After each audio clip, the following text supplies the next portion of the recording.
ओम श्री सीतारामा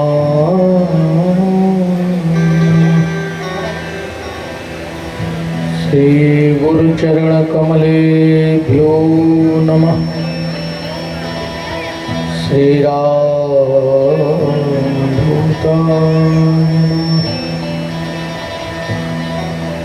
विघ्नेश्वराय वरदाय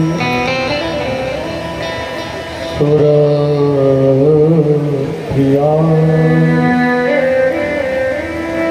लंबोदराय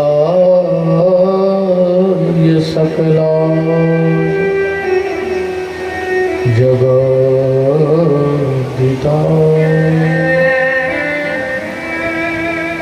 नागाननाय श्रुतियज्ञ विभूषिताय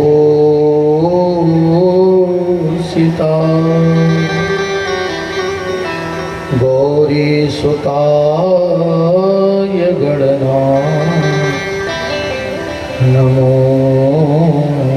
नमस्ते। वंदे देव उमापतिं सुरगुरुं वंदे जगत्कारणं वंदे पन्नगभूषणं मृगधरं वंदे पशूनां पतिं वंदे सूर्यशशाङ्कवनहिनयनं वंदे मुकुन्दप्रियं वंदे भक्तजनाश्रयाश्च वरदं वंदे शिवं शङ्करम्। रामो राजमणि सदा विजयते रामं रमेशं भजे। रामेणाविहता निशाचरचमु रामाय तस्मै नमः। अंजनानन्दनं वीरं जानकी शोकनाशनं कपीसमक्षहन्तारं वन्दे लङ्काभयङ्करं।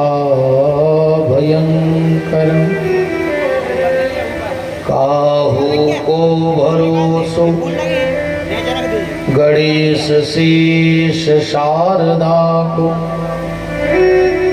काहू को भरोसो महादेव ब्रह्म ज्ञानी को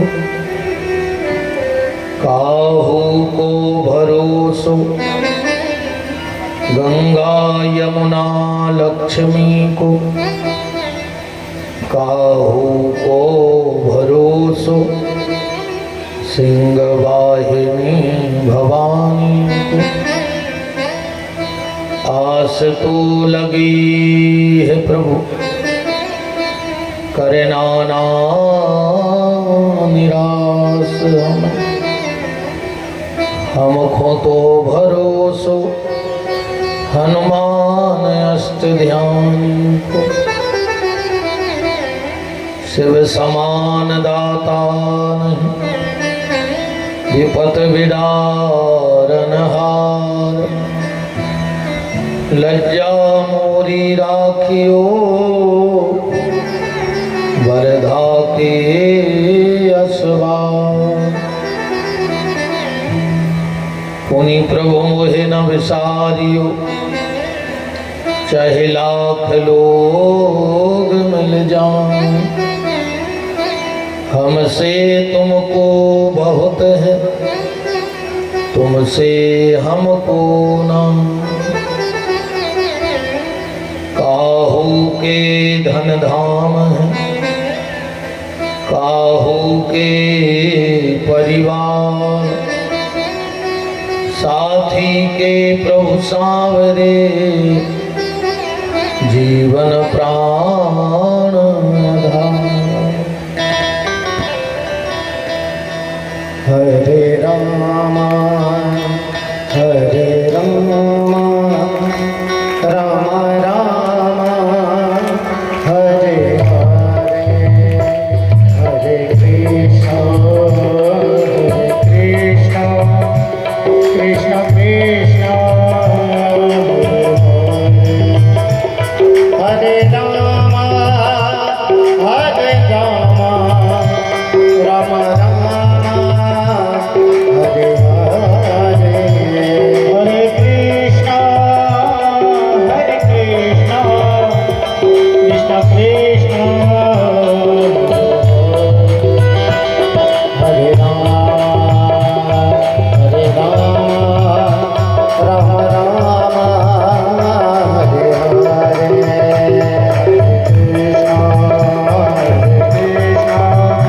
कृष्ण कृष्ण ओ राम राम हरे हरे कृष्ण कृष्ण हरे हरे ओ राम राम हरे हरे कृष्ण कृष्ण हरे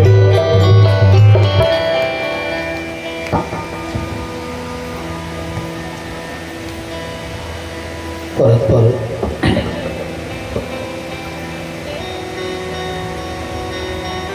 परम मंगलमय जगत नियंता जगदाधार अकारण करुणा करने वाले भक्तवांछा भक्त कल्पतरु तड़ित दुति विनंद पीताम्बर धाजी आप्त काम पूर्ण काम सर्व काम पृथ्वी के कणकण में परम व्याप्त मेरे परमाराध्य प्रभु श्री सीताराम भूत भवन चंद्रमौली शशि शेखर गढ़दानी महाप्रलयंकर राजाधिराज मंतिकानाथ उमापति दीनानाथ महामृत्युंजय देव महाकाल बाबा विश्वनाथ अनंत अनंत बलवंत वीतराग संत श्री हनुमंत लाल जी महाराज की भाव विहीनी उपस्थिति में और उन्हीं की परम सन्निधि में परमात्मा की परम पावन मंगलमयी कथा का चिंतन मनन अनुसरण लाभ प्राप्त करने के लिए समागत श्रोता भक्तवृंद ममतामयी मोदमयी करुणामयी वात्सल्यमयी मातृशक्ति भारत वाटिका के नवनिहाल नव पल्लवित कर्णाधार उस प्यारे प्यारे से बाल गोपाल सनातन धर्म ध्वजा को लेकर के नित्य प्रति अपने कर्म पथ पर अग्रसर होने वाले समस्त संत ब्राह्मणों के श्री चरणों में दास का कोटि कोटि नमन और वंदन। पंचस्थ विराजे हुए आचार्य वृंद संगीतक बंधु परमात्मा की अकारण करुणा अनंत अनंत जन्मों के पुण्यों का प्रभाव प्रारब्ध के पुण्य वर्तमान के सत्कर्म फलीभूत होकर जिनको प्राप्त हो रहे हैं और आप सभी इस दिव्य भव्य अलौकिक श्री महापुराण के मुख्य परीक्षित के रूप में बैठ के आप सबको कथा सुनने का सौभाग्य प्राप्त हो रहा है। इस आयोजन के मुख्य परीक्षित के रूप में बैठे भैया श्री ब्रज बिहारी दुबे जी, भैया श्री देवेंद्र सिंह जी अटारी, यत्र तत्र जहाँ जहाँ से भी आप सबको माता हरसिद्धि ने निमंत्रण दे करके और अपने विवाह में बुलाया है, ऐसे समस्त भगवान भोलेनाथ और माता हरसिद्धि के चरणों के दास को अपने चित्त की वृत्तियों से मैं आप सबके भाव को कोटि कोटि नमन प्रणाम करता हूँ। मंच पर विराजे हुए परम श्रद्धे हमारे सागर जिले की शान वेद वेदांग में प्रवीण परम श्रद्धे आचार्य श्री नरहरि जी महाराज रसेना से मैं प्रणाम करता हूँ और हमारे गौशाला के गुरु जी को प्रणाम करता हूँ। आप ही के द्वारा भी जो गौशाला में 1 मई से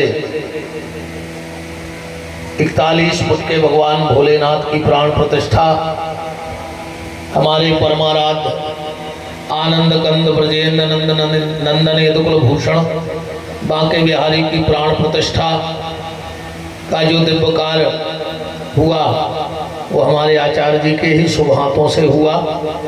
तो हमारे गौशाला के गुरु जी का नाम हमने रख दिया है कि गौशाला के गुरु जी हैं।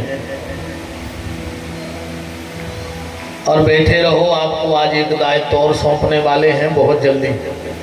ये संयोग है भगवान का, माता रानी का, कि आपको आज ही बुलवाया।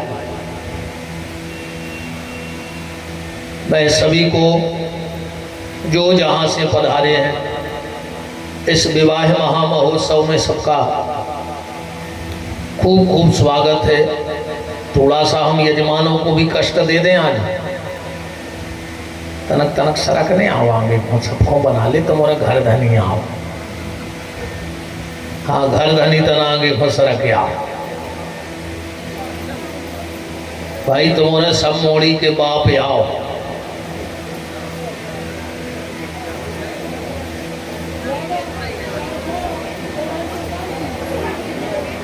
आज तो सबरी रस्सी खोल दे, नहीं? हाँ, पीछे आज हमें लग रहा है कि जगह की दिक्कत होगी।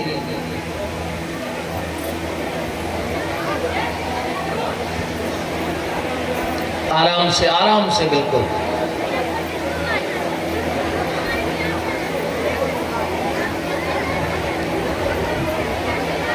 यजमान भागेंगे नहीं।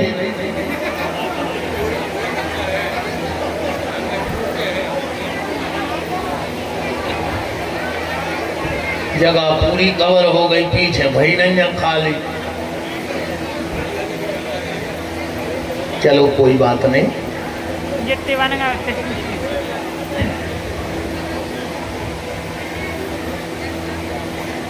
सभी शांति स्थापित करके बैठ जाएं।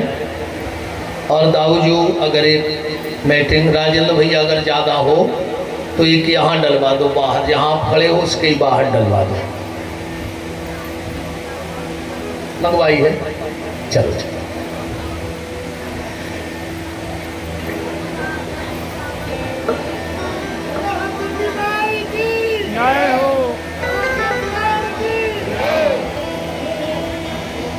बड़े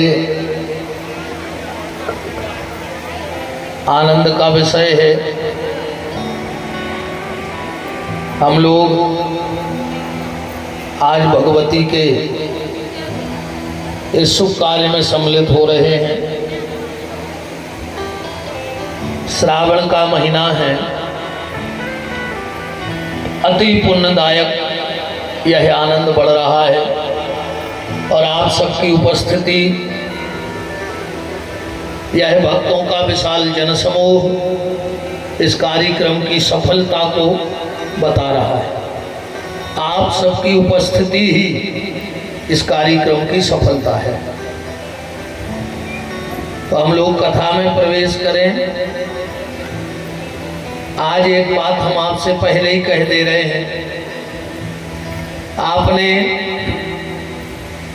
खूब ज्ञान की चर्चाएं सुनी हैं, बस आज हमें फ्री छोड़ देना आनंद के लिए।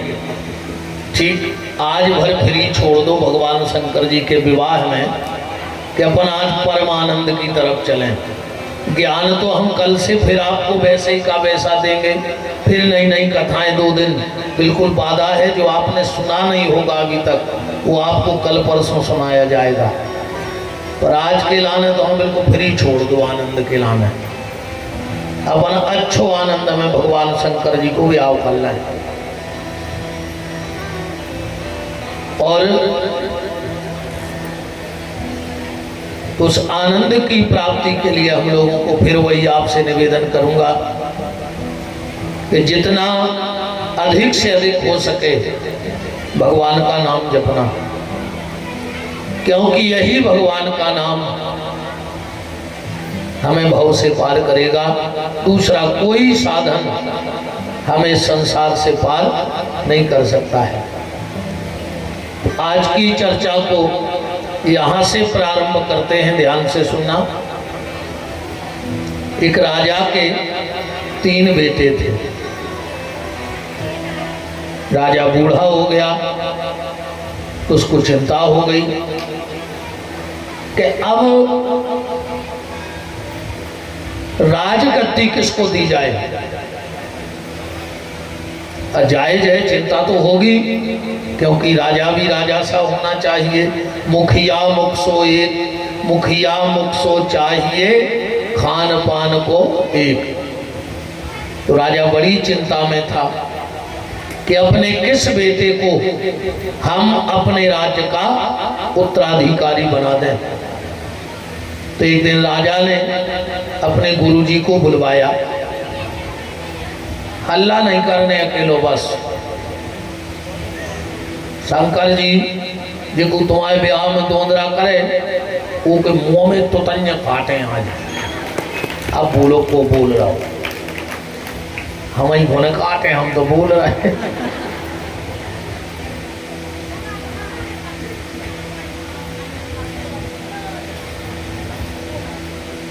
अब बिल्कुल अच्छी शांति से सुन ले। दुनिया को 8 मौजू हुआ है तो 2 महिलाएं चुपचाप बैठी रही में 20 मिनट। हाँ, जो दुनिया को 8 मौजू हुआ है वे चुप बैठे नहीं सका। पर बहुत बड़ी बात है भैया कि 1000-2000 माताएं 3 घंटा चुप बैठी हैं। यह बड़ी कृपा है भगवान की। तो राजा को बड़ी चिंता हुई। उसने अपने गुरुजी को बुलाया राजा ने और कहा, गुरुदेव हम निर्णय नहीं कर पा रहे हैं कि इन 3 बेटों में से अपने राज्य का उत्तराधिकारी किसे बनाएं। गुरुजी ने कहा, ये तो बहुत सरल उपाय है, बहुत सरल उपाय है। बोले तुम तीनों बेटों को 10-10 हजार रुपया दो और 1 महीना चले जाओ तीरथ। अपने लड़कों से कह जाइयो कि तुम्हें जब हम लौट के आवे तो हमें घर भरो मिले कि 10 हजार में। जा बताइयो ने कि घर का ऐसे भरने, फिर निर्णय हम कर दें कि उत्तराधिकारी राज्य का कौन है। राजा ने तीनों लड़कों को बुलाया तो कहा कि बेटा ये लो 10-10 हजार रुपये, हम 1 महीने के लिए तीरथ करने जा रहे और जब हम लौट के आए तो हमें घर भरो मिले। एक लड़का ने 10 हजार लाए। उन्हें सोची कि ऐसो का उपाय है कि 10 हजार में घर भर जाए। उन्हें सोची ये कई उपाय है कि आऊं जुगा के फड़ पे बैठ जा के तो नाए के माए उतई जीत सकत है तो पैसा तो। जैसे ही वो गया और उसने 10 हजार दाव पे लगाए, एक ही दाव में हार गया और लौट के घर आ गया। दूसरे लड़के ने सोचा, पिताजी ने जा तो बताई नहीं यहाँ कि घर का ऐसा भरने, उन्हें पूरे गांव के घूरे खरीद लाए 10 हजार में और पूरा घर भर दाव का चढ़ा। जो तीसरा बेटा था वो 10 हजार रुपये अपने पास रखेगा। पिताजी लौट के आए, तीनों लड़कों को बुलाया, गुरुजी को बुलाया और कहा, गुरुजी अब बताओ इनमें मेरे राज्य का उत्तराधिकारी कौन है। गुरुजी ने कहा, पहले हमारे गुफा वाले महाराज जी उपस्थित हैं, खूब खूब मान है, आइए विराजिएगा।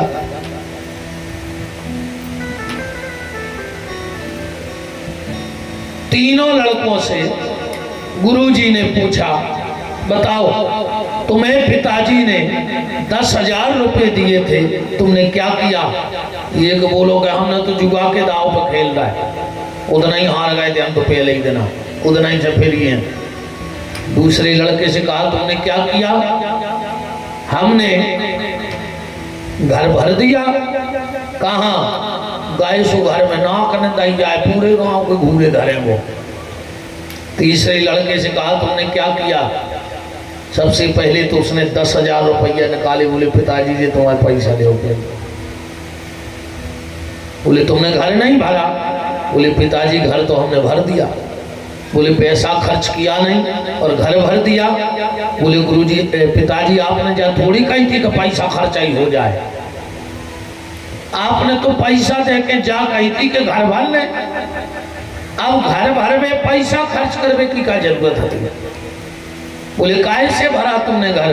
बोले चलो हमारे साथ। गुरुजी तीनों बेटे और राजा और मंत्री एक अंधेरे कमरे में गए, कुछ नहीं दिख रहा था। गुरुजी ने कहा बेटा ये कहां ले जा रहा है? बोले पिताजी चलो तो। अब बिल्कुल महल के तहखाने में गया। उसने जेब से एक माचिस निकाली, अब तिल्ली जला करके और उस अंधेरे कमरे में एक दीपक जला दिया। बोले पिताजी हमने अंधेरे कमरे को प्रकाश से भर दिया, आपने ये कहा था कि घर को भरना है।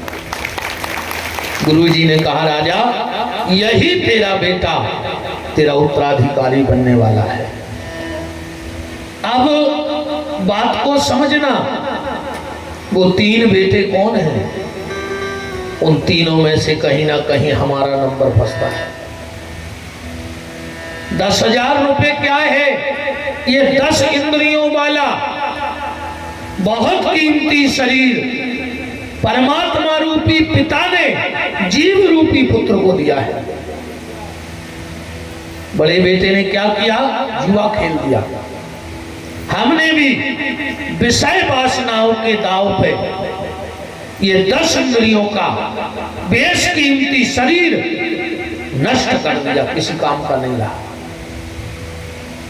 24 घंटे विषय वासनाओं की पूर्ति में धन के पीछे भागे, मान के पीछे भागे, सम्मान के पीछे भागे, काम के पीछे भागे, पर इस जीवन में कभी राम के पीछे नहीं भागे। ये शरीर नष्ट हो गया। दूसरा बेटा कौन है? दूसरा बेटा है जिसने कचड़ा खरीदा। कचड़े का मतलब क्या है? विनाशी वस्तु का संग्रह। देखो तुम्हारे घर में कितना महंगा सोफा है, कितना महंगा पलंग है, कितनी महंगी टीवी है, तुम्हारे पास कितना महंगा मोबाइल है, कितनी महंगी कार है। जिस दिन इस शरीर से प्राण निकल जाएंगे तो वो तो सब कचड़ा ही है। अपने काम का तो कुछ है नहीं, फिर क्या है? अपने काम का कुछ नहीं है। तो हमने झूठी वस्तुओं को इकट्ठा करने में अब पूरा जीवन या 10 इंद्रियों वाला शरीर नष्ट कर दिया। तीसरा बेटा कौन है? बोले वो ज्ञानी है, वो संत है, वो महात्मा है, वो जापक है, वो साधक है। उसने क्या किया? पहले तो ये 10 इंद्रियों का शरीर जैसे कि तैसा भगवान को लौटा दिया। कई लोगों ने लौटाया है। कबीरदास जी ने एक भजन में गाया है, चदरिया झीनी रे झीनी। ये 10 इंद्रियों का शरीर किस किस ने पहना? बोले ध्रुव प्रहलाद सुदामा ने ओढ़ी, ज्यों के त्यों धर दीनी, चदरिया झीनी रे झीनी। जैसा शरीर मिला। और एक और निवेदन करें, अगर इस मानव शरीर को ज्यादा साफ न कर पाओ, इस मानव की चुनरी को ज्यादा साफ ना कर पाओ तो कोई दिक्कत नहीं, पर जैसी भगवान ने दी है कम से कम वैसी की वैसी उसको लौट जाए। इसको साफ नहीं करना तो कोई बात नहीं, पर इसमें कोई दाग मत लगने देना। तो उसने शरीर को जैसे का तैसा वापस किया, पर सत्संग की चिंगारी से जन्म जन्मांतर के इस आत्मा रूपी कमरे में जो अंधेरा पड़ा था उसमें भगवान नाम का प्रकाश कर दिया। वही भगवान का वास्तव में उत्तराधिकारी बनने के लायक है, मतलब फिर से मनुष्य बनने के लायक है। तो भगवान नाम के प्रकाश से आप जितना अधिक से अधिक हो सके खूब भगवान का नाम जपो। दिन रात उठते बैठते सोते जागते खाते पीते हंसते रोते बस भगवान का नाम लेना है। और कलयुग में यही सबसे सरल और सहज साधन इस जीव के भव से पार होने का है। और गोस्वामी जी ने तो स्पष्ट कहा है कि कलयुग केवल नाम आधारा, सुमर सुमर नर उतरई पारा। एक आधार, एक भरोसो, एक बल, एक आस विश्वास, एक राम घनश्याम हित, चातक तुलसीदास। एक का भरोसा करो, एक परमात्मा का। देखो एक बात से बात को समझना। एक पत्नी ने अपने पति से कहा कि तुम बाजार काय नहीं जाते, हम ही से साफ काय खरीदारी करवा दे। जो लेने तुम जाओ, जो लेने तुम जाओ, तुम जाते ही नहीं जाओ। पति बोलो कि सुनो, हम अलाल नहीं हैं, न हम काम चोर आए, हम बाजारे ऐसे नहीं जाएं कि हमें दुकानदार ठग लेते। वो बात भी सही है भैया। आदमी बाजारे गो, दुकानदार ने जो पैसा कही उन्हें पट्ट से निकाल दे। अभी महिलाएं काय की जो दुकानदार से नहीं लड़े। दुकानदार तो ठीक, दुकानदार के बाप को पैसा कम करने पर उनके स्वभाव में भी तो लड़े हैं। पत्नी बोली बस इतनी सी बात है, ऐसे नहीं जा तुम बाजार। बोले हाँ। बोले हम बता रहे उपाय, कल से दुनिया को कौन दुकानदार ठगा ही नहीं सका।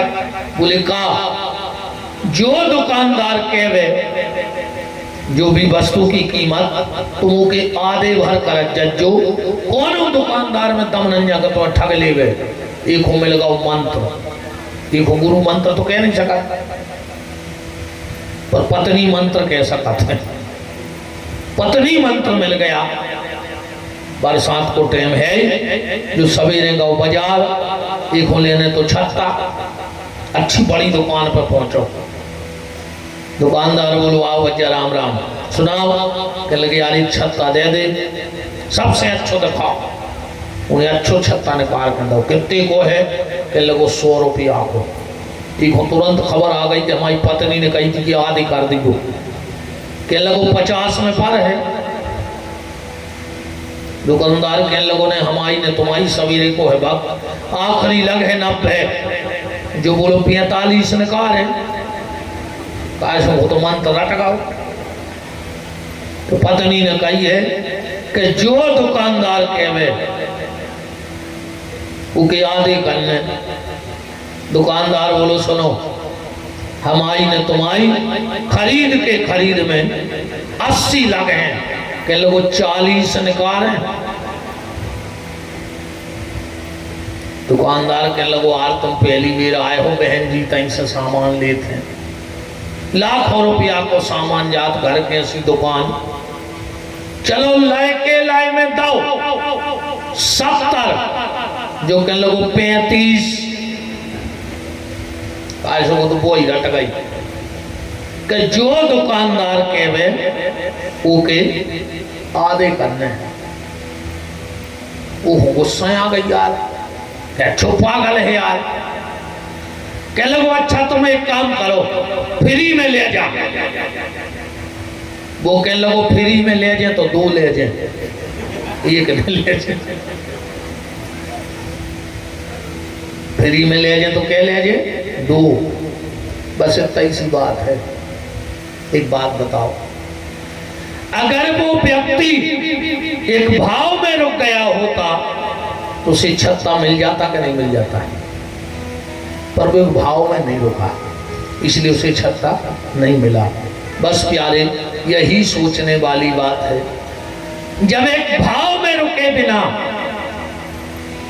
बाजार का छत्ता नहीं मिल सकता, तो एक माता के भाव में रुके बिना हर सिद्धि की छत्र छाया कैसे मिल सकती है? भोलेनाथ की छत्र छाया कैसे मिल सकती है? मेरे बाके बिहारी की छत्र छाया कैसे मिल सकती है? आपको एक भाव में रुकना होगा। ईश्वर के भाव में रुके बिना आपको उसकी छत्र छाया प्राप्त नहीं हो सकती। इसीलिए गोस्वामी जी कह रहे कि एक भरोसो, एक बल, एक आस विश्वास और एक राम घनश्याम हित, चातक तुलसी दास। कल आप चर्चा सुन रहे थे, माता सती को भगवान पे मोह हो गया। नंदीश्वर सनकादिक ऋषि को कथा कह रहे हैं, ब्रह्मा जी नारद जी को कथा कह रहे हैं, सूत जी सनकादिक ऋषियों को कथा कह रहे हैं, और व्यास गद्दी आपको से महापुराण की कथा कह रही है। कथा का क्रम आपने देखा था। एक दिव्य ज्योति से, एक दिव्य ज्योति से एक पुरुष, परम पुरुष प्रकट हुए जिनका नाम था शिव। उन्होंने अपनी शक्ति को प्रकट किया शिवा को, दाहिने हाथ से नारायण को, बाएं हाथ से ब्रह्मा को, फिर 5 पेड़ प्रकट किए। यही कथा का क्रम चल रहा है ना। 5 मंत्र प्रकट किए। नारायण ने अपने शरीर से जल को प्रकट किया और भगवान शंकर ने जो सबसे पहला सृष्टि का नगर बसाया, उसका नाम था अभिर्मुख क्षेत्र। उसी का नाम पड़ा आनंदवन, उसी का नाम पड़ा वाराणसी, क्योंकि बनारस में 80 घाट है। हमारे आचार्य जी तो आधा सा जीवन वहीं बिताए हैं 80 घाट, इसीलिए उसका नाम वाराणसी पड़ा। अब फेमस होगा बनारस। कोई गाना नहीं आओ तो अमिताभ बच्चन ने गा दो, खाई के पान बनारस वाला, छोरा गंगा किनारे वाला, खुल जाए बंद अकल का ताला। तब से न कोई आनंदवन को जानता है, न अभिर्मुख क्षेत्र को जानता है, और ना कोई वाराणसी को जानता है। बनारस ज्यादा प्रचलित हो गया। वाराणसी का महत्व है, काशी मरत जंतु अवलोकी। वाराणसी की भूमि पर अगर कोई जीव जंतु भी प्राण त्याग देता है तो उसे भगवान के धाम की प्राप्ति हो जाती है। क्यों? जब भगवान शिव ने शिवा से कहा कि आप चल के आनंद वन में रहिए, अभिर्मुख क्षेत्र में रहिए, शिवा ने कह दिया हम नहीं रहेंगे। बोले रहो। तो बोले हमारी एक शर्त है। क्या शर्त है? हम एक शर्त पे बनारस में रहेंगे कि बनारस में मरने वाले की अधोगति ना हो जाए। भगवान शंकर ने कहा बनारस में मरने वाले की अधोगति तो ठीक, कहीं भी किसी की अधोगति नहीं होगी, पर उसको एक काम करना होगा, उसको अंत में भगवान का नाम लेना होगा, या अंत में भगवान का नाम कानों में पड़ जाए। पार्वती बोली हम कुछ नहीं जानते, ये आपकी जिम्मेदारी है। बनारस में जो भी मरे आप उसके कान में राम कहोगे, शंकर जी बोले कि जा तो ठीक है, मानो मारबे को कौन का छुट्टी हम यार क्या भाई के कलेबा को टेम है को मारे है ने, बिहारी को टेम है को मारे है ने, रात में सूरज को मारे है ने, मरने का कोई टाइम नहीं है। आदमी कहीं भी कभी भी मर सकता है, क्या है कौन निश्चित समय कितने टेम अपन ने मार भी, आदमी कभी भी मर सकता है। अच्छा तुम रहते घूमत रहे तो हर जगह लिखो रहे थे नो स्मोकिंग, नो पार्किंग, यहाँ मोबाइल पे बात करना मना है, यहाँ गाड़ी खड़ी करना मना है। आज तक कहूँ लिखो देखो कि यहाँ मरना मना है। एम्स जैसी बड़ी बड़ी अस्पताल हैं, कहूँ लिखो कि यहाँ मरना मना है। और अगर कोई भी डॉक्टर हॉस्पिटल वाला अगर ये लिखवा दे कि यहाँ मरना मना है, तो बड़े बड़े आदमी जात बेंच के पल का बुक करवा लें अस्पताल में कि हम नहीं कर रहे, हम तो लैपटॉप पे हो काम कर रहे हैं। जब तो मन नहीं कोई नहीं मरेगा। भगवान शंकर ने कहा तो ठीक है, अब हम आई के हैं सबके कान में राम, तो मरबे को टेम नहीं है, तो शंकर जी के तो भजन करत है। तुम पुनि नाम राम दिन राति, दिन रात भगवान शंकर राम राम राम राम राम राम राम राम राम राम। अब का पता वो कबे मर जाए। पार्वती जी बोली अब एक बात और बताओ, मरने वाले के कान में तुमने राम कहा है, इसका क्या प्रमाण है? शंकर जी बोले हम कौन कौन के तेजे हैं फोटो खींच भी, भाई मोबाइल तो चला तो नहीं गया न, सेल्फी ले लेते। आजकल सेल्फी को भारी चक्कर चल रहा, देखो देखो वही सेल्फी को फेंका। अल्लाह ने करो रे बच्चा रो राजा।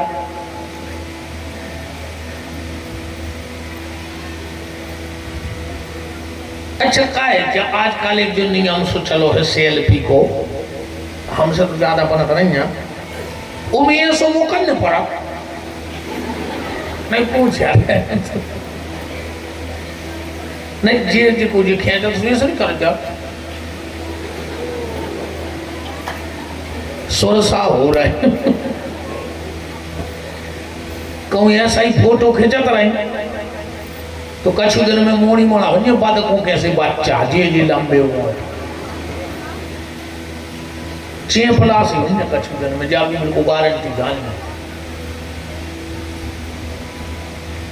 भगवान शंकर ने कहा देवी जाओ,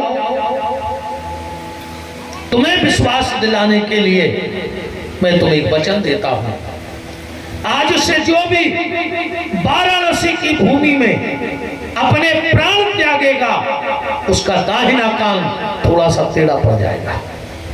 क्यों? पुलिस के कान के यहां हाथ लगा के हम राम कहेंगे। ब्राजी महाराज जी, ब्रह्मा और विष्णु ने कहा कि दादा तो बनारस में मरने वाले के कान में आप राम कहोगे और वो भगवान के धाम को जाएगा, और जो बनारस की सीमा के बाहर मर जाएगा उसका क्या होगा? क्या वो कभी भगवान के धाम में नहीं जाएगा? उसको भगवान का धाम नहीं मिलेगा।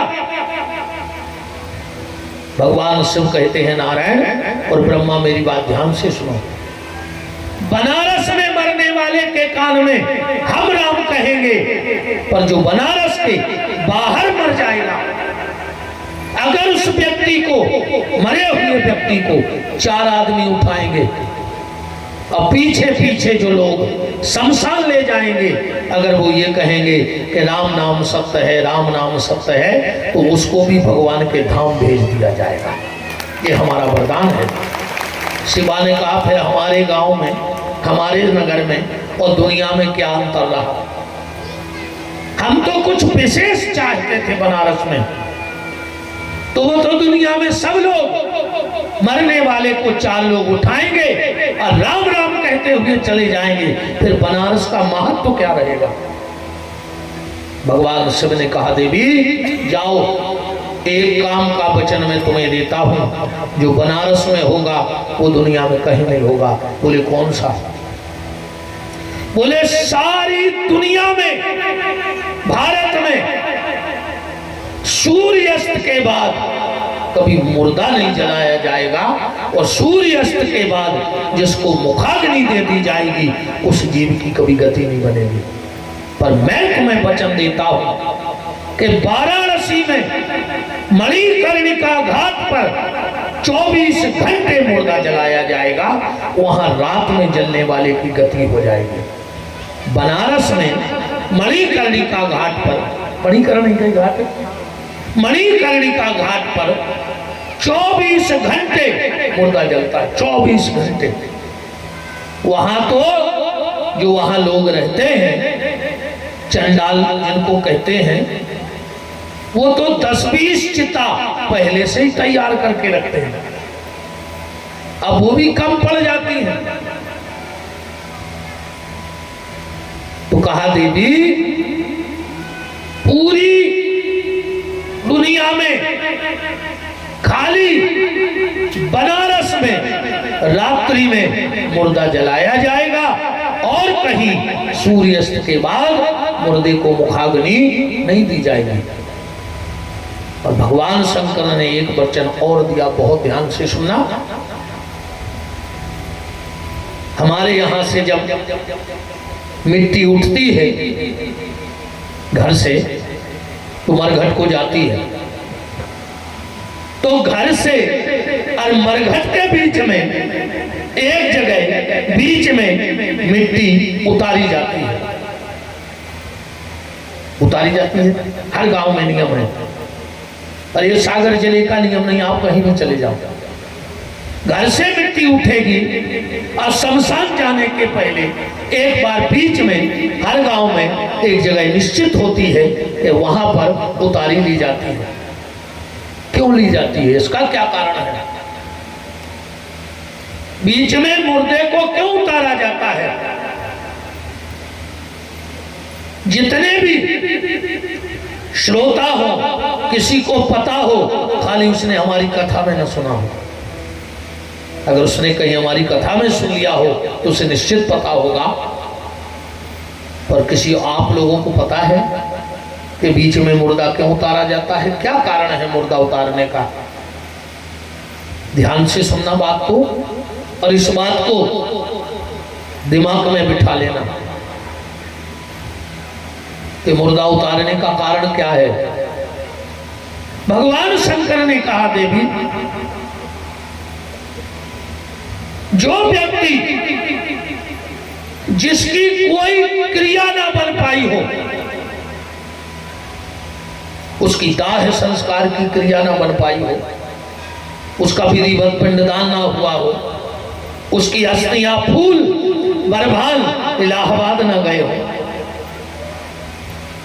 जिसकी विधिवत गंगा जल पूजन ना हुआ हो, जिसका 6 मासी पिंडदान ना हुआ हो, वार्षिक पिंडदान ना हुआ हो, मरने के बाद या पहले जिसके मुंह में गंगा जल न डाला गया हो, यहां तो मरने के बाद डाला जाता है ना? जिया तुम्हें बाप को पानी नहीं दो रे, और मर गए सो चाप पटा के घी भर रहा है उनके मुंह में। वो तो धरो गया है, माटी आए पहले पानी दे देते गिलास भर के, अब मर गए सो चाप पटा के घी भर रहा है। बाप के कपड़ा पटे जाए, कब वो कपड़ा नहीं ले आए, वो मर गए सो 9 साल उड़ा रहा ऊपर, कब वो 2 मिनट बाप को टाइम नहीं दो, मर गए सो पूरे घर के घेरे बैठे, कब वो बाप हो तीरा तो नहीं लुआ गए, वो मर गए सो कंधा पे लाइन फिर रहा है गांव भर में, है ना? इसीलिए तो हम आप सबसे कहते हैं हाथ जोड़ के, मरने के बाद तुलसी डाल दो,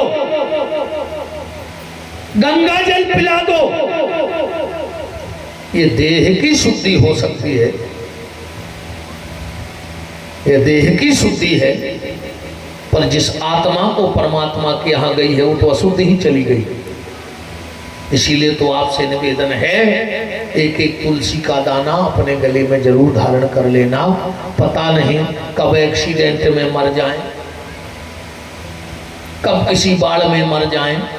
हमारे घर में भी इतने साधन हैं, का पता कब चटकनी पे उंगरिया धरो तो तई कफन लगो। बोलो है ऐसा क्या? नहीं, हमने स्वयं मौत के इतने साधन बना रखे हैं कि मौत कभी भी हमें निगल सकती है। हमने स्वयं साधन बनाए मौत के। वाहन बनाया, मौत का साधन। लाइट बनी, मौत का साधन है। ट्रेनों में घूम रहे, कौन डिब्बा का वे पटरी से उतर जाए। दिन रात खेतों में पड़े का वे कौन कीड़ा खा ले वे, कुछ ठिकाना है। मौत का कोई ठिकाना नहीं है प्यारे। इसलिए एक तुलसी का दाना अपने गले में धारण कर लेना। अगर गले में तुलसी रहेगी तो कहते हैं प्राण त्यागते वक्त अगर शरीर से तुलसी का स्पर्श होता है तो उस जीवात्मा को यमराज का दर्शन नहीं होता है, उसको भगवान के पार्षद लेने के लिए आते हैं। इसलिए एक एक दाना अपने गले में धारण जरूर कर लेना।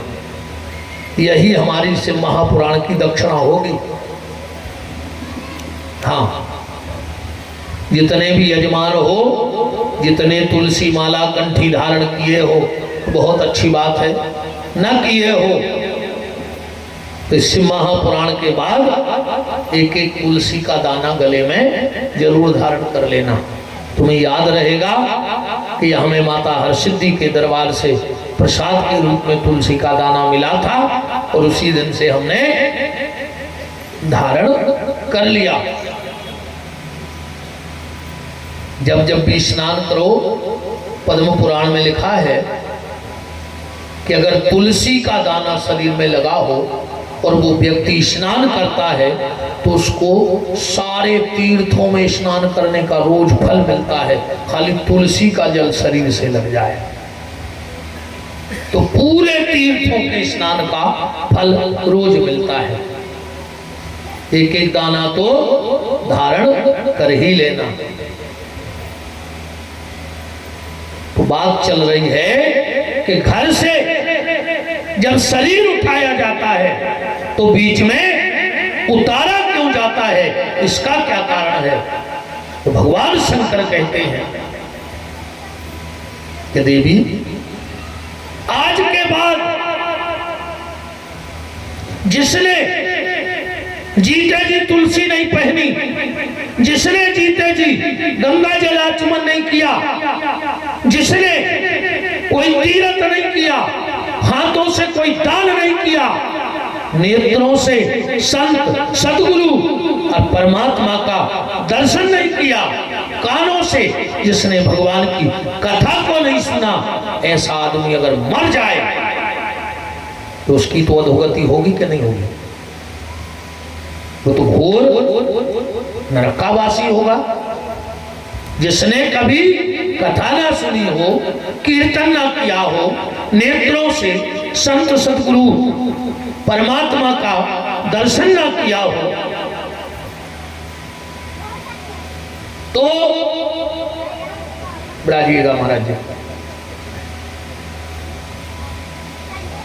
सागर बालाजी मंदिर ट्रस्ट आप सबको पता है, वहाँ के हमारे पंडित जी महाराज उपस्थित हैं। खूब खूब मान और सम्मान है। बोलो वृंदावन बिहारी लाल की जय। तो भगवान शंकर कहते हैं कि जिसने जीवन में कुछ ना किया हो और वो व्यक्ति मर जाए तो उसकी गति कैसे बनेगी? उसकी गति कैसे बनेगी? तो बहुत ध्यान से सुनना।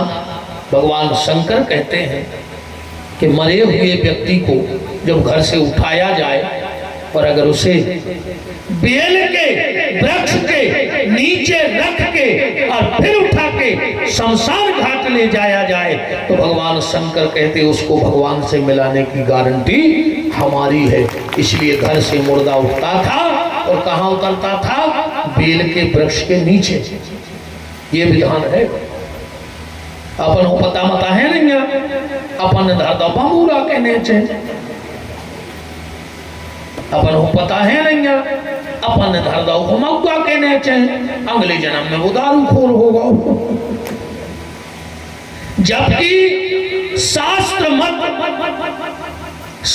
मत जो विधान है वो ये है कि अर्थी सिर्फ और सिर्फ बेल के वृक्ष के नीचे उतरनी चाहिए। पर अपनों तो यह सोच चल रहा है भैया, ऐसी आठ है नहीं पूजे घरों में। पता है कैसी आठ है पूजे? बब्बा आठ है पूजते, जय हो माई, जय हो जय हो जय हो। अब बब्बा बिल्कुल पता है नहीं जाके जी चार मार कौन कौन है, सुन के बब्बा जो वही कराते। अब बब्बा चले गए, अब आओ पिताजी को नंबर। सो जब बब्बा पता नहीं हतो तो पिताजी हो जाएगा। सुन हो तो उतना ही खबर है कि पटली पे धर के पुणी चार उठा के ना कोनिया में मानने हैं, कही जय हो माई, जय हो माई। अब ने बब्बा पता है तो ने बाप पता है। अब वही देखत रहे हम, तो हम भी वही कर रहे हैं, जय हो माई, जय हो माई। अब पता मत अपन हूँ बिल्कुल ये लंजा के कौन माई को चार मारे थे, वो क्या करवत। 95 तो ठीक, 99% आज जो कुल की रीति चल रही है वे ऐसी चल रही है। पता मता को नहीं। बताओ गलत तो नहीं जवाब? आंधरी घोड़ी फपूंदरी चना और दे घना के घना को पता नहीं है। कहीं तो कराते। अच्छा कहूँ ऐसी भी चल रही, एक जगह हो रहा को भी आओ से भूरी बिलक जाती थी भारी गोंदरा डोकरा तो उके ददारी थी झाल सुने बिलक जा पकड़ के झाल ओंदा दई और ऊपर धर दई से वो अभी आओ 10 माननी भाई और बापा मारा गाओ। वो कुल में रीति बन गई। तो भज्जा हम आए थे तो जब ही भाव रहे परत हैं, जब झाल के नीचे सिल धर के भूरी बिलज्जा दबा दी। सुबह उनकी कुल की रीति बन गई। जबकि वह रीति ने हती बतो बिलज्जा दूध रह थी, बप्पा ने ढांक दी। अच्छा सबसे ज्यादा टेंशन बनाते महाराज घरों भी आओ पड़ी में कई गुरुजी हम आए थे तो ये सो होत है, गुरुजी हम आए थे ये सो नहीं हो। ये तुमका अलग दुनिया के आओ के शास्त्र से तुम कट गए, जैसो होत है वो सब है होत है। ऐसे जी कछु डोकारी का पुराण की बातें नहीं माने गए यार, ये डोकारी का पुराण यहाँ है। अजय में हमारों की तो बाजान खाऊ थे कथा बाजकों की। गांव पहुंचे और 4 से डोकरा जुड़े। अपन तो भज्जा छठे में से पंडित या बने, अपन को उसे पढ़े लिखे या बने, अपन तो भी पूरी डकारे कूद के में बने। अब जैसे जी हो रहे हैं शुरू से बिल्कुल किताबों में लगे रहे, इतने से आते पढ़ भी चले गए। अब हम तो कहूँगा ही नहीं, हम तो नहीं जाता हर में बैठा रहे। सबको पता है 3-4 बातों ने तो ऐसी जान खाई है हमारी। कई गुरु बाबा इतने शालीन बन के दद्दा रहे, ये 100 सूद में एक भूलने हुए। गुरु बाबा चरण कहाँ है, इतने से चालू होते। फिर ऐसे पानी पर फिर भी तना दबे हैं, हाथ कपड़ा हमारा गोड़ी दबा का पाँव पर। गुरु जी एक संग खासी हाथी, हम जान जात के आ गए तो हमारी जान खावे। हम पहले जान जात बिल्कुल अपन को का दादा। कई गुरु जी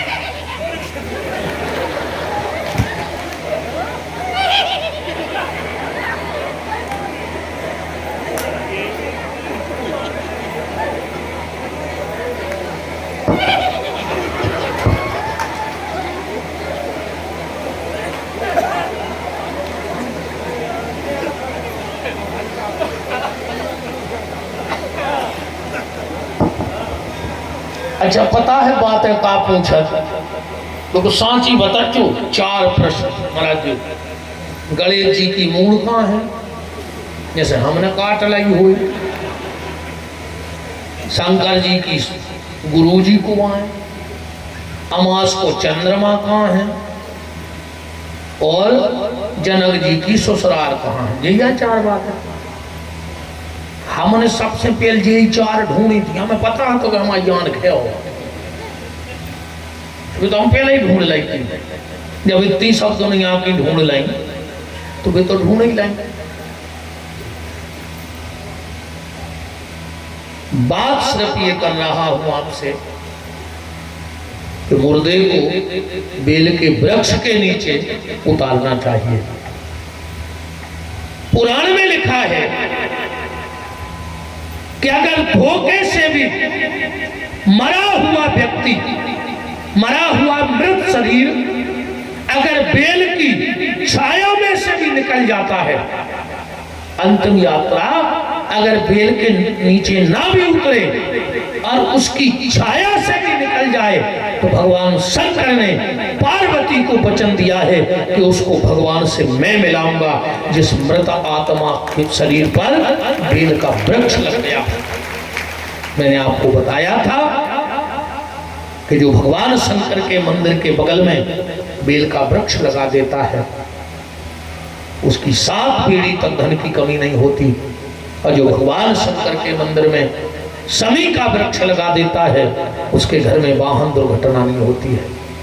मैंने बताया था कहाँ किस तरफ लगाना है, तो दाईं तरफ खुद के नहीं शंकर जी के, दाहिनी तरफ शमी का पेड़ लगाना चाहिए और बाईं तरफ बेल का वृक्ष लगाना चाहिए।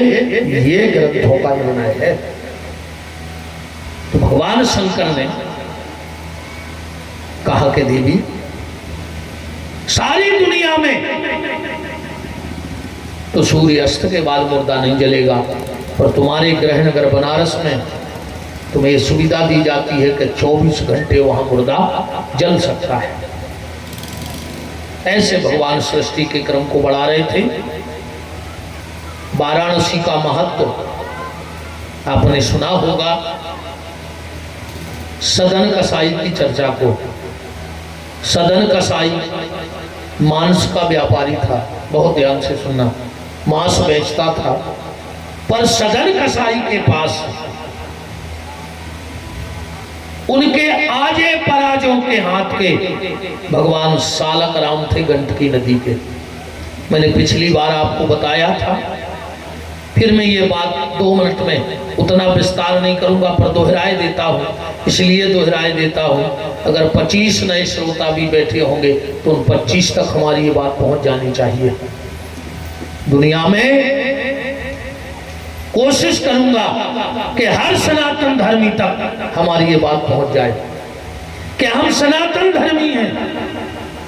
और अगर हमसे कोई ये पूछ ले कि अगर तुम सनातन धर्मी हो तो बताओ वो कौन से 5 देवता हैं जिनकी पूजा हर सनातन धर्मी के घर में होनी चाहिए। और अगर इन 5 में से एक की भी पूजा कम हो जाएगी तो तुम्हारे घर में रिद्धि सिद्धि और सुख समृद्धि कभी वास नहीं करेगी। ये पंचदेव पूजन हमारे सनातन धर्म में अनिवार्य है। हर गृहस्थी को इन 5 देवताओं का पूजन करना चाहिए। ज्यादा विस्तार की जरूरत नहीं, पर नाम भर सुन लो। पंचदेव वो कहलाते हैं जिनका पिंडी में भी पूजन हो जाता है और जिनका स्वरूप में भी पूजन हो जाता है। जिनकी पिंडी भी पूज जाए और जिनका स्वरूप भी पूज जाए। आप 5 जोड़ लो। सबसे पहले भगवान शंकर जिनका स्वरूप भी पूजता है और जिनकी पिंडी आप लोग रोज बनाते हो। दूसरे हैं नारायण जिनका स्वरूप भी पूजता है और जिनकी शालक राम की बटुलिया भी पूजती है। और आपको याद होगा मैंने पिछली बार कहा था कि जिसके घर में सिद्ध गंडकी नदी के भगवान शालक राम होंगे उसके घर में कोई टोटका टोना ऊपरी विद्या नहीं चलती है। अब विश्वास न हो हमारे लगा है हम छुट्टी दे रहे जी में जितनी दम हो कर ली जितो जानत हो सो हम पे चला ली जितनी तो मैं दम हो नहीं आई पड़े आई जानत हो सो। हम तो कह रहे हैं बिल्कुल खुल के और जो हमाभिमान नहीं, जो हमारे प्रभु सालक राम की कृपया है। उस घर में कभी कोई टोटका टोना जादू ऊपरी हलाए बलाए प्रवेश नहीं कर पाती, जिसके घर में भगवान सालक राम विराजे। तीसरी है माता दुर्गा। स्वरूप तो आपने देखा ही है,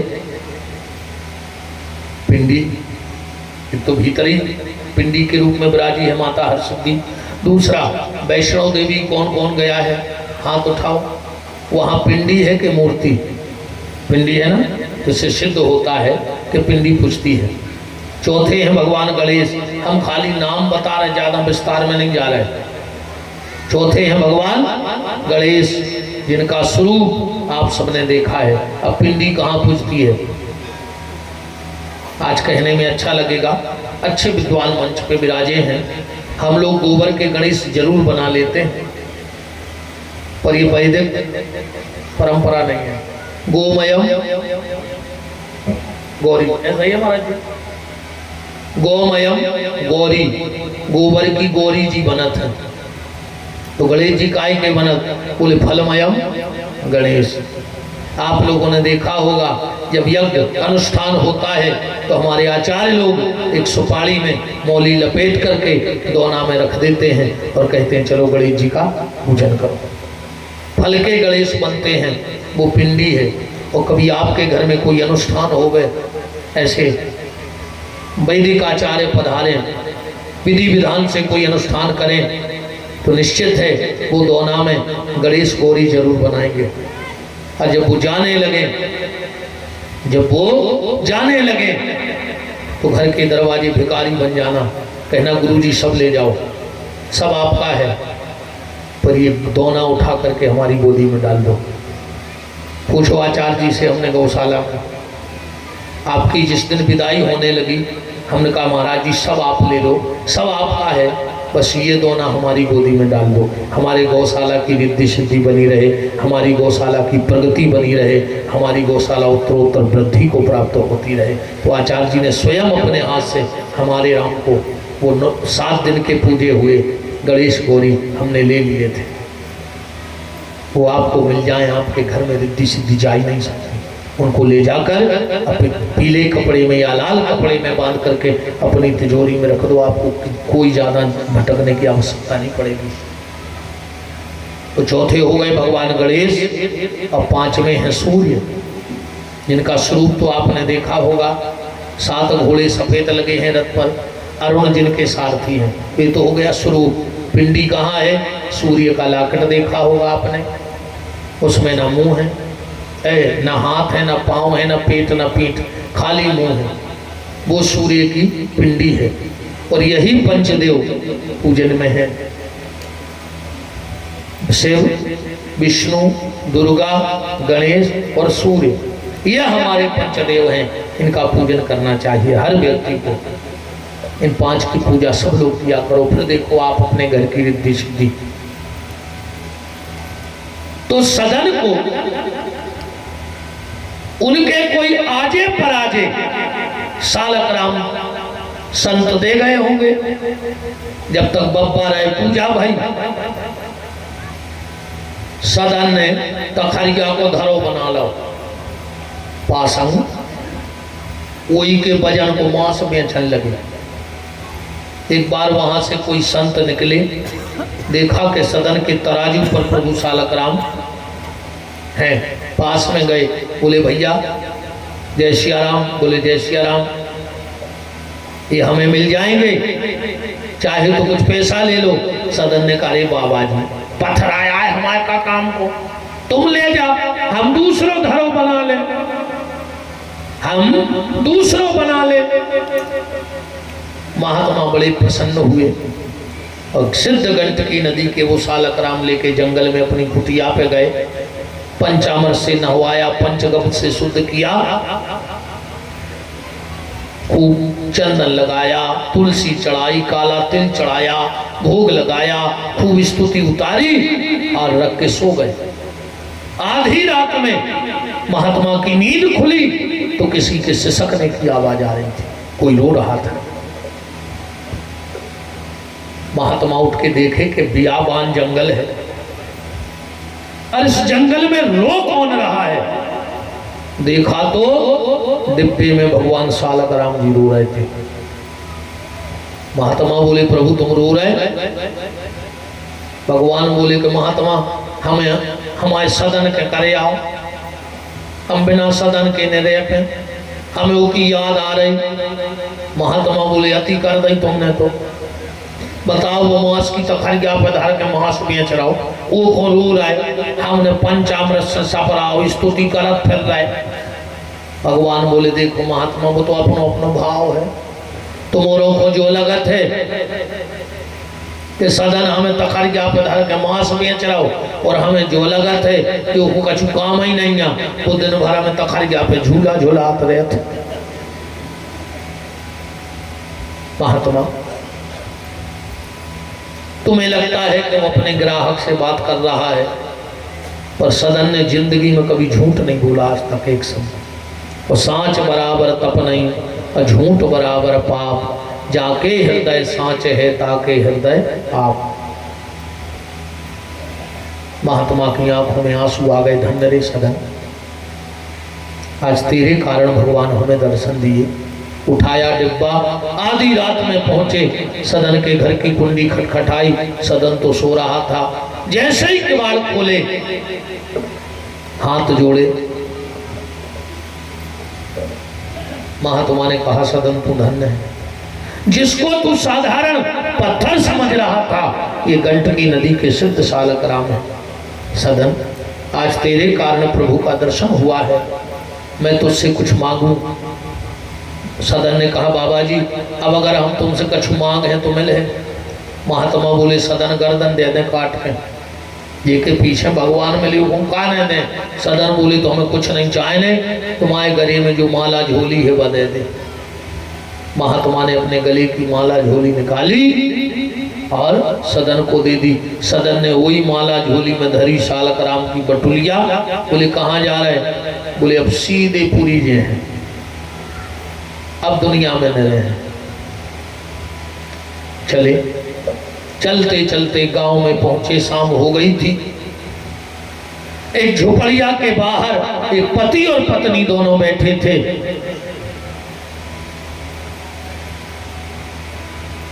कहा भैया कहाँ जा रहे? बोले पूरी। तो बोले सुनो, आगे 25 किलोमीटर तक भयंकर जंगल है और उसमें हिंसक जानवर शेर आदि रहते हैं, वो तुम्हें खा लेंगे। तुम एक काम करो, रात हमारे यहाँ रुक जाओ, सुबह चले जाना। ठीक है, तुम्हारी इच्छा है तो रुक जाते हैं। पति ने पत्नी से कहा कि हमारा अतिथि है, हम दोनों बाहर सो जाते हैं, इसको झोपड़िया में सुला देते हैं। अब वो गए तो झोपड़िया में सो गए। आधी रात में, अब सदन की आंखों में तो नींद थी नहीं, आधी रात में इसकी पत्नी कमरे में गई।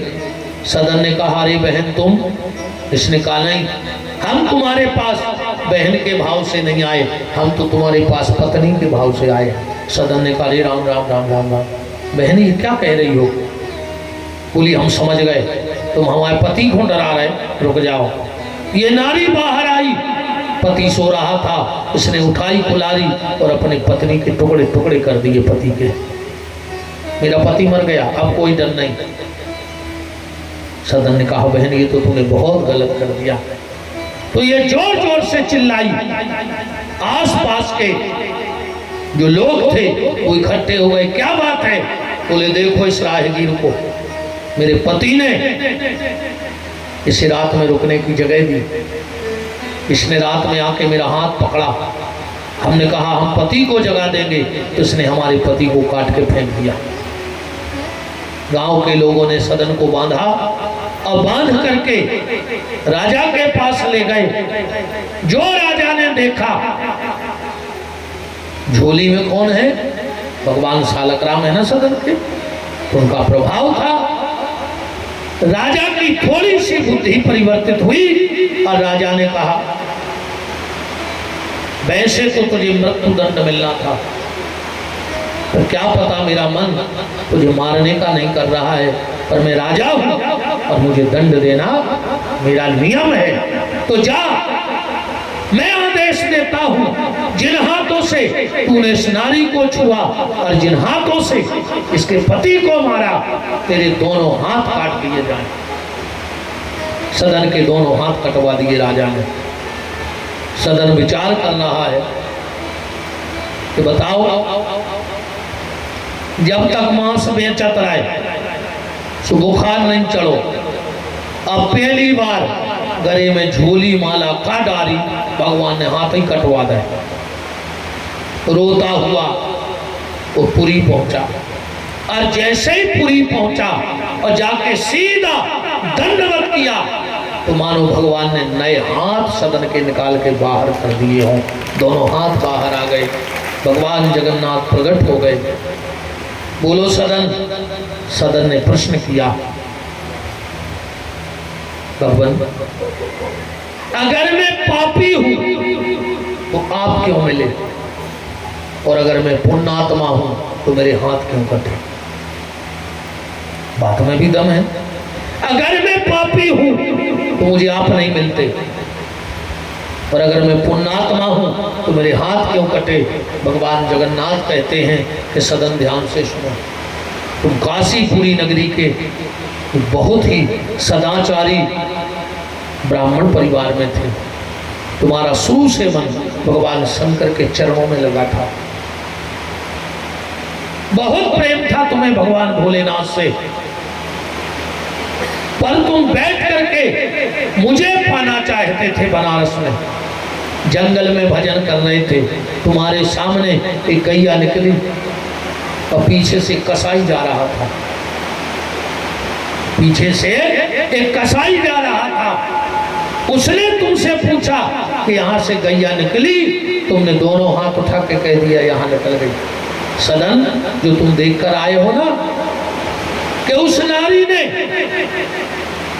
उसके पति को काटा, तो वो पहले जन्म का पति ही कसाई है और वो नारी ही पहले जन्म की गैया है। उसने उस जन्म में उसको काटा, इसने इस जन्म में इसको काटा।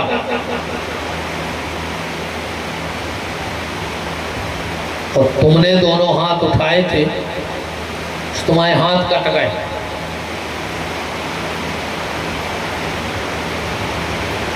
एक कथा और बताएं पहले जन्म की, नाराज तो ना हो जाओ, हो जाओ तो हो जाओ, का कर ले आरती में पैसा नहीं चढ़े हो, हम के कला होने और पर और का कर ले हो। आज नहीं बता रहे हैं, आज भी आओ, आज क्या हमको नाराज करें। हम सबको कल सबके पिछले जन्म की कथा बताए हैं कि को तो पहले जन्म में नहीं हो तो गारंटी को आई। तुमने फिर अपने घर हिसाब लगा लियो कि गुरुजी ने कही थी सोई है, सोई तो नहीं जाने मोरे घर है। ठीक, अब आज का वहां सब नाराज हो जाए, नहीं अब नहीं, कल बताए हैं तुम तो पिछले जन्म के हम आए भी रहे हो में नहीं, हम भी हते, हम कहा हते, हम भी बताए हैं कल। हाँ, वो बिल्कुल गारंटी से कल बताए हैं। अब आप तो पन्ना चल गए, ब्याह कर लीजिए, जो चकाचक ब्याह कर दे भगवान को। अब तो ये वाराणसी का महत्व है। एक बात और आती है कि भगवान तो काशीपति थे, पर कैलाशपति कैसे बन गए? एक यज्ञदत्त नाम दीक्षित ब्राह्मण थे, जल्दी में सुन ले। उनको एक लड़का है तो जो नाव तो गुणनिधि, बहुत बिगड़ गया तो, बहुत ज्यादा बिगड़ गया तो। और एक बात और बहुत ध्यान से सुन ली, आज के समय में पैसा कमाओ बिल्कुल कठिन नहीं है। आज के समय में पैसा उड़ रहा है, तुम में बुद्धि कितनी है, पुरो है पैसा, तुम में जितनी दम हो उतनो कमा ले। आज के समय में नाम कमाओ कठिन नहीं है, रातों रात पूरी दुनिया जानने लग तुम्हें। तो कठिन का है आज के समय में, सबसे कठिन है अपनी औलाद को अच्छी गली धरा दे। वो जी की औलाद अच्छी गली चली गई हुई समझ गयो दुनिया को सबसे धनी आए, तो जी की औलाद बिगड़ गई होए, समझ लियो दुनिया के सबसे कंगाल तुम्हें कहा है, तुमसे भिखारी को न कहा। इस पैसा के पीछे न मारो और न नाव के पीछे, तुम तो औलाद के पीछे रहो, वो को संवारो। अगर औलाद संवर गई तो सब संवर गो, और औलाद बिगड़ गई तो सब बिगड़ गो। देखिए औलाद अच्छी हुए, समझ लियो बहुत अच्छो आदमी कहाओ, बहुत सुखी परिवार कहाओ। बड़ी दिक्कत है रे बच्चा आज के समय में। गुण निधि बिगड़ गया, वो बाल बच्चों बिगड़े, वो में 90% हाथ होते मताई को। अगर औलाद बिगड़ जाए तो मताई को हाथ कहाओ। पहले दिन भैया दारू पी के आए और मम्मी ने पीछे के दरवाजे खोल के कमरा उड़ा कर सुआ दो, मैंने वो निश्चिंत होगा कि मम्मी बचा लेते। हाँ, अगर पहले ही दिन बाप के सामने कर दाए होते आए कौन लगे। कभी अपनी संतान के अवगुणों पे माँ को पर्दा नहीं डालना चाहिए, पति को स्पष्ट बता देना चाहिए। और दूसरी बात जा ध्यान रखियो, अगर पिता कभी संतान को डांटता है तो बीच में माँ को बोलना नहीं चाहिए। जो माँ जब पिता पुत्र को डांटता है और माँ आके अगर पिछ करती है, समझना तुम अपने बच्चे का भविष्य बर्बाद कर रही हो। उसको सह मिल जाएगी कि पिताजी डांटेंगे, माँ हमारी सपोर्ट करेगी। हम दो नारियों का आपको 2 मिनट में परिचय दें। एक विधवा जंगल में रहती, खावे के लाले पड़े थे, पर उसने जब 5 बच्चों को संस्कार दिए तो ऐसे संस्कार दिए कि भगवान कृष्ण भी जब फैसला करना था कि किसके पक्ष में खड़े हो जाएं, तो भगवान पांडवों के पक्ष में खड़े न भाई थे, माता कुंती के संस्कारों के पक्ष में खड़े हो गए थे कि धन्यरी माँ, तुमने ऐसे संस्कार दिए तो हम खड़े होंगे। और एक तरफ फुल फैसिलिटी, नौकर चाकरों की लैन, पर 100 के 100 बच्चे मूर्ख निकल गए, एक को भी गली न रखा पाई। वो गांधारी की गलती थी। जो माँ बाप अपनी औलाद की तरफ से आंखों पर मोह की पट्टी बांध लेते हैं, उसी के घर में दुष्ट दुर्योधन और दुशासन जैसी संतान जन्म ले लेती है। इसलिए कभी अगर पिता न्यायोचित पुत्र को डांट रहा है तो माता को बीच में नहीं बोलना चाहिए, इससे बच्चों में शय मिलती है। हृदय प्रीत मुख वचन कठोरा, बच्चों को खाने पीने पहनने का भरपूर सुख दो। उसके भोजन में कोई कटौती नहीं, उसके पहनने में कोई कटौती नहीं, पर थोड़ी सी प्रेम में। वो कब तक? खाली 20 साल तक। बाल बच्चे चाहे बेटा हो चाहे बिटिया, 20 साल तक भीतर प्रेम भरे रहो, पर उन्हें एकदम नहीं पे उड़े लो, वरना गड़बड़ हो जाएगा। सबसे कठिन समस्या है भैया आज की। वो अच्छे माता पिता भी बन सकते हैं जो अच्छे पति पत्नी बन गए हैं। अगर तुम अच्छे पति पत्नी ने बन पाए तो तुम अच्छी बहुगद्दा बना नहीं सकत, हमारी गारंटी है।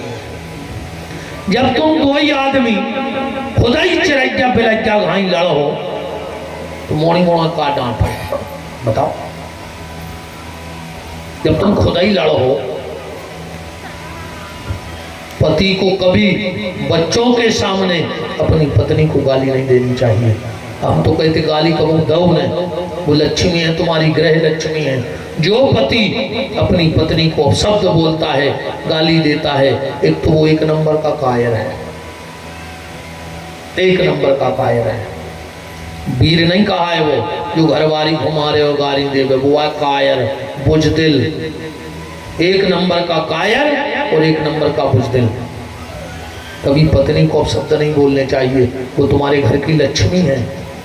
लक्ष्मी भी देखती है कि जब अपनी घरवाली की इज्जत नहीं करता है तो मैं भी भगवान की घरवाली हूँ, तो दूसरे की घरवाली की क्या इज्जत करेगा? वो भी तो किसी की घरवाली है कि नहीं है?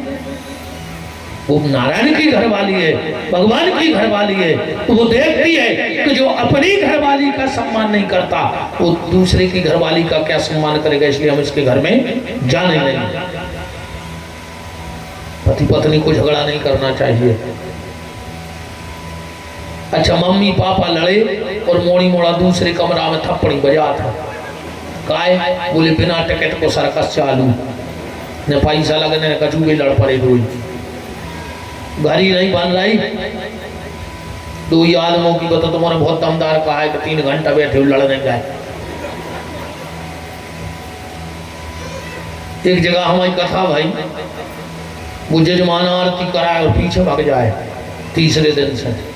हमने कहा है, अरे बोली गुरु जी काय तुम चाहे जो कछु कह देने। हम कि तुम्हें का दिक्कत है? बोले तुम कछु कह तो और वह हमें घूटी मारत के तुम आइया कह रहे हैं। इस हमें लगा बैठ नहीं देंगे कहते तो ऐसा कहा ना कछु। जोन जजमान भाग जाए उठ के समझ लियो कि घूटी गाला गई।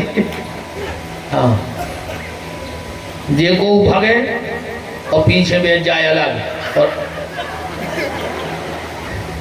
वो अबे जे को अलग बैठो हुए वो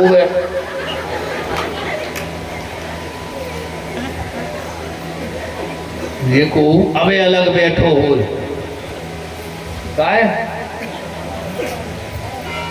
मदन राव का दिक्कत है?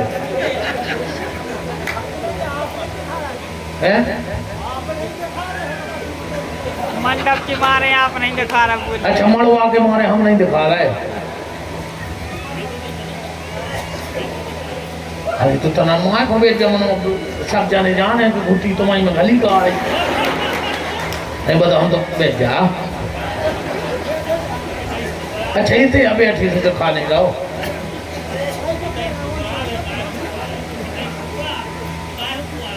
अच्छा इतना ही ससुराल भी है तो तुम्हें और ज्यादा डर कहा हो। चलो कुछ नहीं बुला जाओ। हाँ दिख नहीं रहे होंगे ये तो है। अब वक्ता का जब तक चेहरा ना दिखे तो आनंद नहीं आता है। हाँ इसमें तो कोई दो मत नहीं है। चलो बैठ जाओ कुछ नहीं है।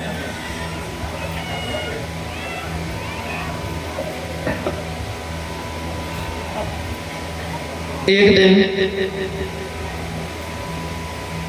माता ने विचार किया कि इसका विवाह कर दें गुणनिधि का। विवाह कर दिया फिर भी ये नहीं सुधरा। एक दिन जुआ में एक कंगन हार गो। यज्ञदत्त जी को पता लगो। एक आदमी उनको कंगन पहरे हैं, जाके उससे कही कार्य चोर तुम हमारा कंगन चुरा ले आए। उसने कहा पंडित जी मुझे चोर कहने से पहले अपने बेटे को देखो। तुम्हारा बेटा जुआ में हार गया। यज्ञदत्त दीक्षित की आंखें झुक गईं। खुद का दाम घोटा पर खारे को कादोस। घरे गए, पत्नी को बहुत डांटा। भगवान शंकर के पुजारी थे, पत्नी और पुत्र को घर से निकाल दिया। गुणनिधि गया, एक जंगल में बैठ गया। कुछ लोग पूजा करने जा रहे थे, उनके हाथ में प्रसाद के थाल थे। वो पीछे पीछे चला गया। शिवरात्रि की रात थी। वो पूरी रात भगवान शंकर का अभिषेक देखता रहा। इस लोभ से नहीं कि वो धार्मिक है, इस लोभ से कि ये भगत जब पूजा करके सो जाएंगे तो हम ये मिठाई उठा के खा लेंगे।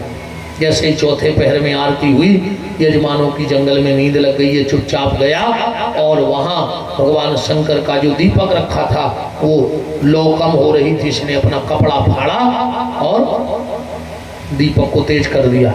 और जैसे ही प्रसाद लेके भागने लगा तो किसी में पांव टकरा गया, गिरा। लोगों ने इतना मारा कि मर गया।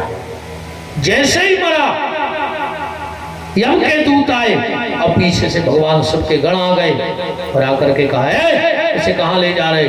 बोले दुष्ट है गुणनिधि, पापी है। बोले कौन कहता है पापी है? पूरी रात उसने भगवान शंकर का अभिषेक देखा है और भगवान शंकर के मंदिर में दीपक जलाया है। ये तो भगवान शिव के धाम को जाएगा। ले गए। फिर 22 इसका दूसरा जन्म हुआ। इसको याद रहा कि एक रात में कपड़ा सा दिया जलाओ तो हम राजा बने। इसने नियम बना दिया हमारे राज्य में जो शिव के मंदिर में दीपक नहीं रखेगा वो रहेगा नहीं। इसका तीसरा जन्म विशिश्रवा और सठतिला से हुआ, जिसका नाम था वैश्रवण। बचपन से भगवान शंकर के चरणों में बड़ी प्रीति थी। पिताजी से आज्ञा लेके बनारस चला गया। इसने भगवान की अनन्य सेवा की। और जैसे ही भगवान शंकर और माता पार्वती प्रकट हुए तो ये पार्वती को देखने लगा।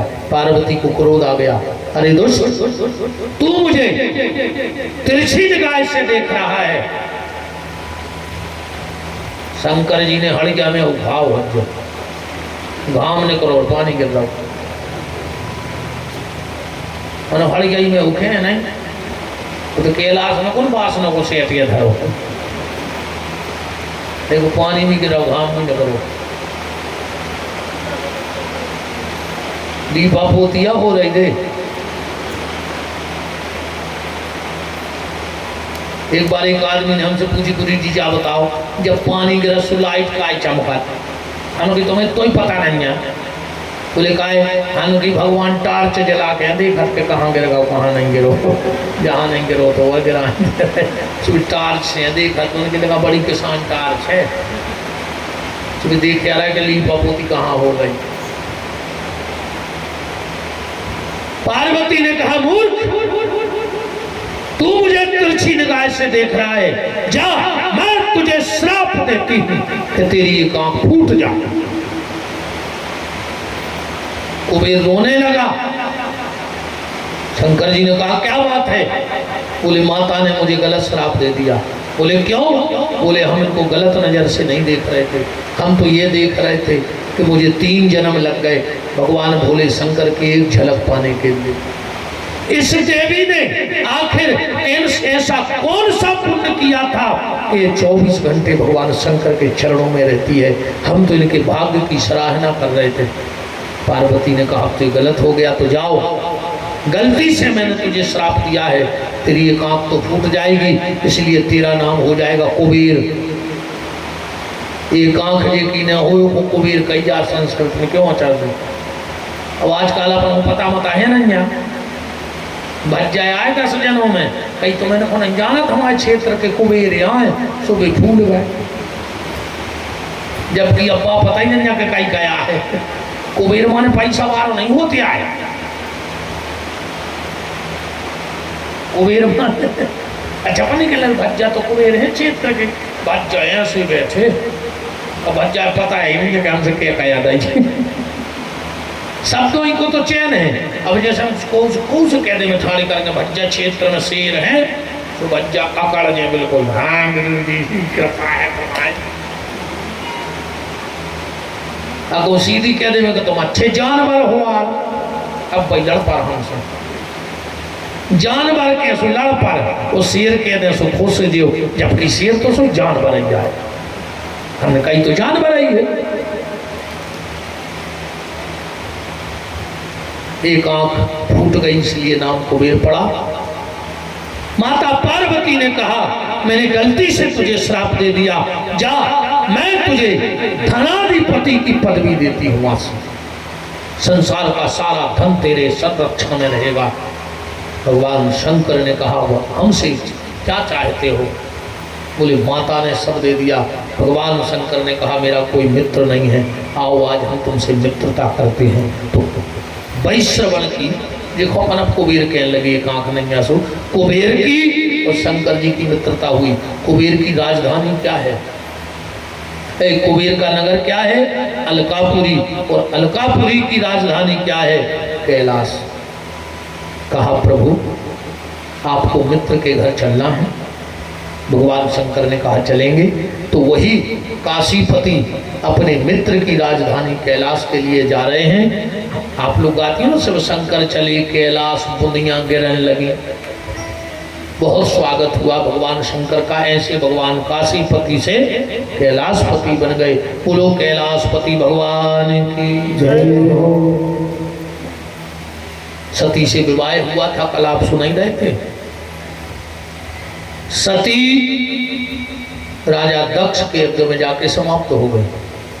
शास्त्र कहता है नारी को या नारी को कावैया को बिना बुलाए कहूँ न जाओ चाहिए। विशेष करके जहाँ रिश्तेदारी में कोई ऐसा कार्यक्रम हो बिना बुलाए, और विशेषकर महिलाओं को माए के नहीं जाओ चाहिए ऐसे समय बिना बुलाए। चाहे जब उठाओ सूट के सोने गई बिल्कुल न जाओ करे। एक बात और हमारी बहुत गहरी समझ लो, अगर नारी का सम्मान ससुराल में नहीं होता है तो उसका सम्मान फिर मायके में भी नहीं होता है।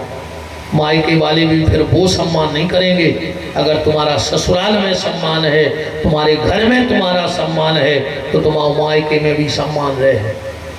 अगर ससुराल में नहीं आ, मायके में तुम्हें रोटी तो मिले है, पर वो प्रेम, वो आदर, वो भाव खत्म हो जाएगा। तो शास्त्र कहता है जहाँ पति का सम्मान ना हो वहाँ पत्नी को नहीं जाना चाहिए, चाहे वो तुम्हारी गुरु जी का दरवाजा ही क्यों ना हो। अगर तुम्हारा गुरु तुम्हारे पति को अपमानित करता है तो पतिव्रता नारी का धर्म है कि उस गुरु का दरवाजा भी छोड़ देना चाहिए। अगर तुम्हारा पिता तुम्हारे पति का सम्मान नहीं करता है तो पिता का दरवाजा छोड़ दो, क्योंकि नारी को पति के सम्मान में सम्मान समझना चाहिए और पति के अपमान में अपना अपमान समझना चाहिए। नारी का ना सम्मान है ना अपमान है, उसका तो सब कुछ पति ही भगवान है। पति का सम्मान है तो माताओं का सम्मान है, पति का सम्मान नहीं है तो नारी का सम्मान नहीं है।